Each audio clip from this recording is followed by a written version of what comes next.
Sebagian mereka ya dikatakan sebagai praktisi ruqyah, tetapi ruqyah yang mereka praktekkan sudah menyelisihi metode para salaf. Sebagian mereka masuk ke kampung melakukan ruqyah massal seperti khitan massal.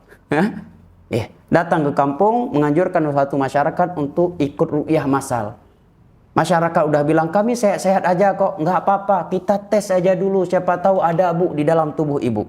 Akhirnya sebagian orang terbawa sugesti, yang tadinya dia tenang-tenang aja, setelah pulang, setelah datang praktisi ruqyah tersebut, sudah sering gelisah, sering galau, sering khawatir, sering was-was. Tidak ada ulama salaf dahulu atau para sahabat sengaja menyebar ke kampung-kampung menawarkan ruqyah massal. Nggak ada. Kecuali diketahui ada orang yang terkena sihir, dia kesurupan, maka diruqyah. Tidak mencari-cari, ya. Jelas jamaah? Atau sebagian mereka menyatakan bahwa cara menyembelih setan yang sedang masuk ke dalam tubuh seorang muslim adalah dengan jari telunjuk sambil mengucapkan Allahu Akbar, taruh di lehernya. Maka itu setan nanti akan mati. Dari mana saudara tahu? Sementara dalam Al-Quran Allah katakan, innahu yarakum huwa wa qabiluhu min haitsu la tarawnahum. Syaitan dan bala tentaranya mampu melihat kalian sementara kalian tidak bisa melihat dia. Bagaimana kita bisa memastikan dia sudah mati? Adapun action yang dilakukan oleh orang yang terkena sihir tersebut bisa jadi itu tipu daya dari setan, dia pura-pura mati, minggu depan balik lagi. Dan Nabi telah berkata kepada Abu Hurairah, tatkala Abu Hurairah menangkap syaitan atau jin yang menjelma seorang kakek dan mencuri makanan di Baitul Mal, ditangkap oleh Abu Hurairah dan diancam, kamu akan saya bawa ke Rasulullah.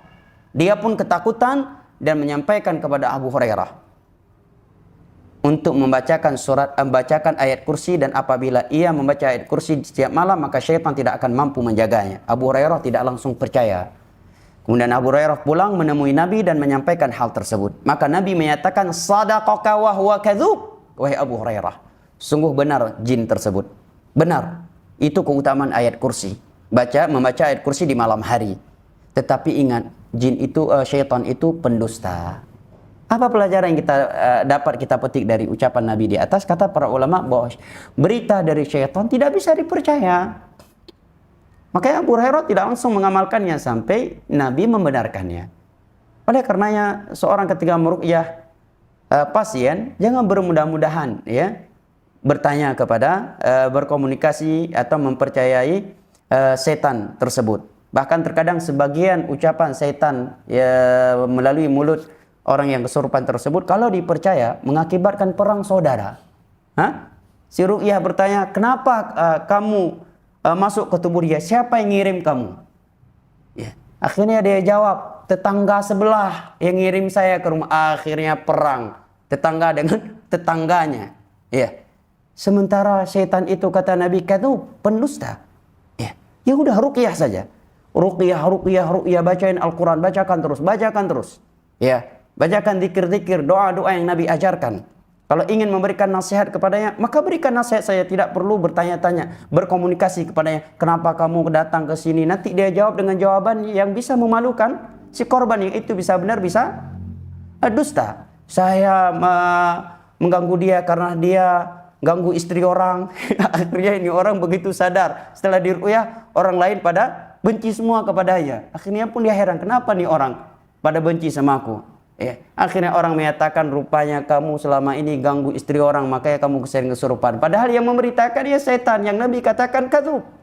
Maka kalau ada praktisi ruqyah bermudah-mudahan terlalu sering bertanya-tanya kepada korban, menanyakan hal-hal yang andai kata itu setan menjawab, maka jawabannya bisa merusakkan hubungan di antara manusia dan tidak bisa dipastikan benar tidaknya. Ya udah ruqyah saja. Bacakan Al-Quran, bacakan zikir-zikir, bacakan doa-doa. Bila perlu memberikan nasihat, berikan nasihat kepada syaitan tersebut. Ingat, wahai syaitan, kamu dan kami adalah hamba Allah.